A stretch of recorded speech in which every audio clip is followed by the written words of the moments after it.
thank you. To discuss this, joined by Republican Congressman from Georgia and member of the House Budget Committee, Buddy Carter. And Congressman, I know just from doing a little research and from talking to you, you went to the University of Georgia, and I won't ask you how you paid for it, but I'm guessing that at this point, you wouldn't want to have to pay for somebody else who did borrow money, and now you're going to pay it off. Absolutely. You know, a few days ago, 87% of American taxpayers didn't have any student debt. Well, they do now, thanks to Joe Biden and the Democrats. And not only that, but what even makes it worse is that most of the borrowing that's going to be forgiven here is done by those who are in 60% of the income distribution. I mean, this is a gift to the wealthy. I don't get it at all. This makes no sense. It's unfair. It's just awful, awful policy. And even Democrats agree with this. This is not the way it's done. You know, we learn fiscal responsibility whenever we were in school. I worked my way through school. I did take loans. I paid them back. I understood that I had to do that. I paid my children's way through school. I saved for them to be able to go to school. All that's out the window now. And that perhaps is the worst part of this, is the fiscal responsibility that people are going to lose that lesson now. Yeah, Congressman, to that end, do you feel that this is teaching a lesson that, well, okay, I can just take out a loan and then ultimately I don't have to pay it back? So setting a bad precedent and an assumption that money can kind of, or debt can kind of just be erased and doesn't actually have to be paid back through, as you pointed out, hard work and dedication. Absolutely. And that is not the message that we need to be teaching our young children and our young people. It's not the message that we have here in America. And not only that, but what about the scholarships? You know, we've had, people who are smart, they have a gift, but they work hard too. And they make good grades, and they get a scholarship. They're so proud of it. And now, what do you need a scholarship for? Athletic scholarships, academic scholarships. None of that really matters if you're just going to borrow money and it's going to be forgiven. It makes no sense whatsoever.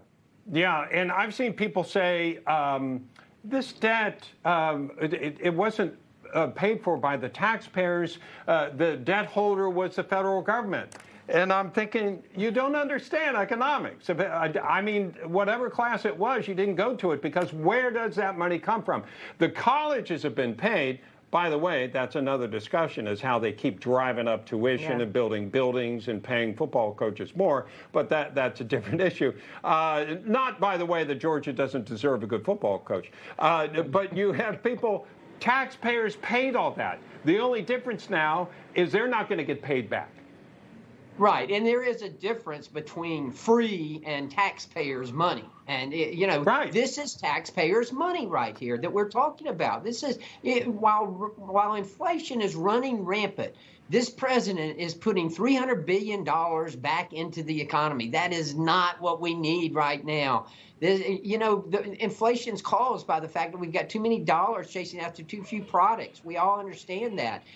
I don't think this administration gets it. I think they're tone deaf to this. They do not understand.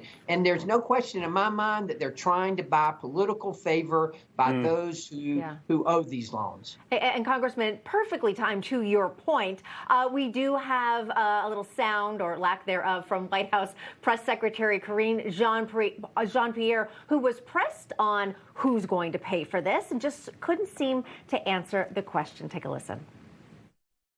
Who is paying for this? What we are saying is the work that this administration has done, the work that the Democrats in Congress has done, is actually there. And you see that the 1.7 trillion deficit deduction that you see is going to benefit us in being able to do something for the middle class, to do something for the middle class. This is about doing something for people who make less than $125,000. $1.7 trillion. That's what we've been able to do. Congressman, that sounds like what we call word salad to me at best, especially at a time when we have record inflation. Your reaction to that?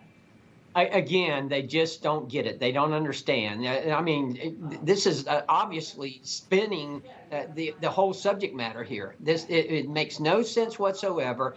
And listen, Americans understand this. The American taxpayer, they're not standing for this. You know, I just got back from picking my truck up, and it's been worked on. And the guy there was telling me at the shop, you know, I wanted to go to law school, but I knew I couldn't afford it, so I didn't go. If I'd known they were going to pay my loan, I'd have gone. I'd been a lawyer. Well, Right. you know, this is punishing the least of those who deserve it.